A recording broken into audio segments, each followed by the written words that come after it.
दिल्ली के मुख्यमंत्री अपने भ्रष्टाचार के उजागर होने से अपना आपा खो बैठे हैं और इतनी ही चिंता है तो वो क्यों बांग्लादेशी घुसपैठियों की बात नहीं करते, रोहिंग्यास का विरोध क्यों नहीं करते हैं?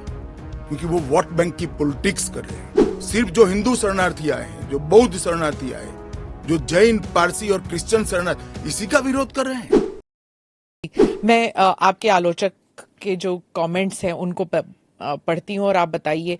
जो दिल्ली के चीफ मिनिस्टर हैं वो कहते हैं, वो सवाल उठा रहे हैं। उन्होंने कहा कि ये जो अंधाधुंध लोग आएंगे, बीजेपी उन्हें नागरिकता देगी, उससे थेफ्ट, रॉबरीज, रेप बढ़ जाएगा। दिल्ली के मुख्यमंत्री अपने भ्रष्टाचार के उजागर होने से अपना आपा खो बैठे हैं। उनको मालूम नहीं है कि ये सारे लोग आ चुके हैं, आज भारत में ही रह रहे हैं। सिर्फ इनको अधिकार नहीं मिला है, वो अधिकार देने की बात है। 2014 तक जो आ गए, इनको नागरिकता देनी है। और इतनी ही चिंता है तो वो क्यों बांग्लादेशी घुसपैठियों की बात नहीं करते हैं, रोहिंग्यास का विरोध क्यों नहीं करते हैं? क्योंकि वो वोट बैंक की पॉलिटिक्स कर रहे हैं।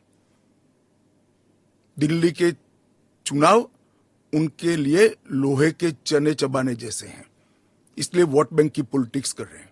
नौकरी का कहां सवाल है, वो ऑलरेडी यहां है।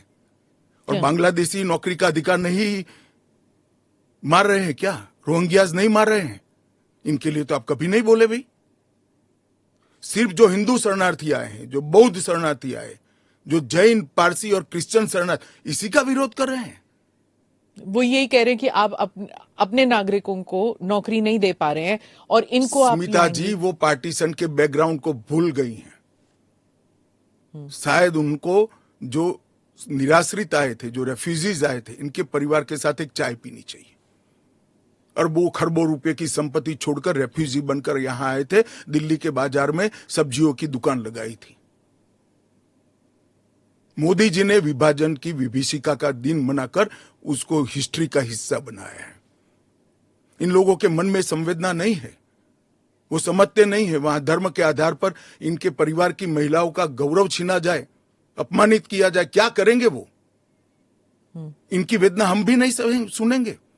50 में आ गए, 60 में आ गए, 70 में आ गए, 80 में आ गए, आज भी नागरिकता नहीं है। बच्चों को अस्पताल में दाखला नहीं मिलता है, ढंग की नौकरी नहीं मिलती है, छुट भैया नौकरी करते हैं, अपने नाम से प्रॉपर्टी नहीं ले सकते हैं, मतदान नहीं कर सकते हैं। क्यों? क्या गुनाह है उनका? विभाजन का फैसला उन्होंने नहीं किया था, कांग्रेस पार्टी ने किया था। और उस वक्त सब ने कहा था कि जो आएंगे उसको हम नागरिकता देंगे। अब अपने वादे से मुकर जाना, मैं मानता हूं कि हमें तो कम से कम मंजूर नहीं है। इनकी संवेदनाओं को भारतीय जनता पार्टी भी महसूस करती है, इस देश के प्रधानमंत्री भी महसूस करते हैं, और हम मानते हैं कि इनकी ये 75 साल की वेदनाओं का अंत कभी न कभी आना चाहिए, और ये चुनाव के पहले आ जाए वो ठीक है।